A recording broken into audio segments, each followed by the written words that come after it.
তোরা জামাতকে এত ডরাস কেন? ও বোকার দল, জামাতকে এত ডরাস কেন? গরিব মাইসের মাইয়া পাইলে হোটেলে নিয়া করে, অসহায় নারী পাইলে চুমা চুমি করে। এই জন্যে ডরাই আমরা রে, শোন রাজাকারের মেয়ে, এই জন্যে ডরাই আমরা রে। মামু মামু তোরা খাইছে রে, মামু তোরা খাইছে মামু।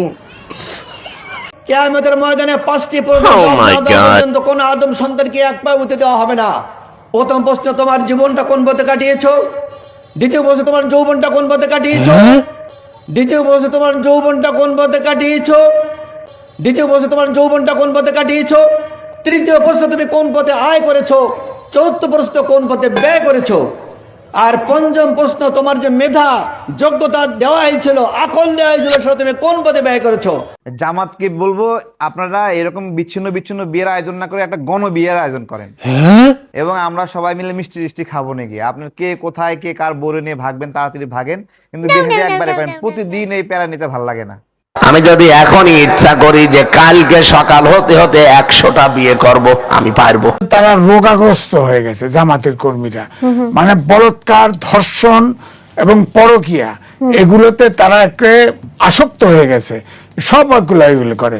আমি দেখছি জামাতের টপ নেতা হয়তো নারী শিশু দেখলেই ধরে ধরে চুমো খায়। এটা একটা রোগে পরিণত হয়েছে, দেখি তো। যারা রাজনীতিবিদ, তাদের কতটুকু লজ্জা হয়েছে আপনারা বুঝতে পারলেন।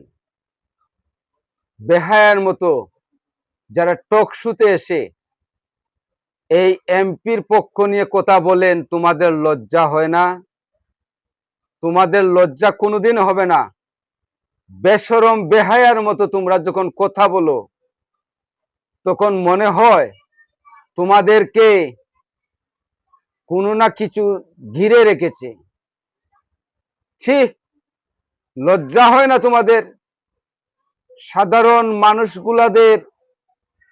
সাধারণ মানুষগুলা যেভাবে পাবলিক রিফ্লেকশন করছে, কথা বলছে, তোমাদের রাজনীতি লজ্জার বিষয়।